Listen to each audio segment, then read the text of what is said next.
হাজার হাজার মানুষ আর তাদের পোষা কুকুর সবাই জড়ো হয়েছিল এক অবিশ্বাস্য রেকর্ড করতে। লক্ষ্য ছিল একই প্রজাতির সবচেয়ে বেশি সংখ্যক কুকুরকে এক জায়গায় একত্রিত করা। এমনই এক অনন্য দৃশ্য দেখা গেল আর্জেন্টিনার রাজধানী বুয়েনোস আইরেসে।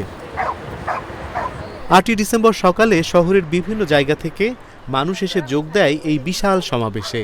অনুষ্ঠানের নাম গোল্ডেন ওয়েভ, আর এই উদ্যোগ শুরু করেছিলেন আর্জেন্টিনা নাগরিক ফাউস্তো ডুপেররে, যিনি অনেক বছর ধরে একটি গোল্ডেন রিট্রিভারের মালিক।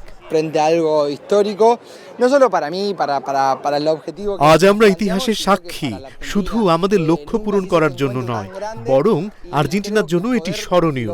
এর আগে কানাডার ভ্যানকুভারে 1685টি গোল্ডেন রিট্রিভারের রেকর্ড করেছিল। আমরা মনে করি আমরা সেই রেকর্ড ভেঙেছি।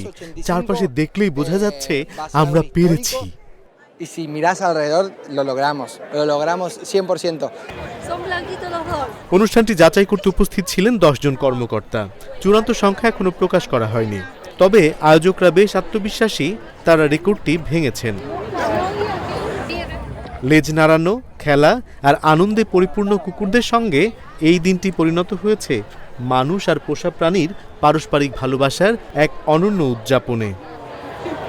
শুধু রেকর্ড নয়, মানুষ আর তাদের প্রিয় পোষ্যকে এক সেতুবন্ধনে বেঁধে ফেলেছে গোল্ডেন ওয়েভ। অনিমেষ কর, ইন্ডিপেন্ডেন্ট ডিজিটাল।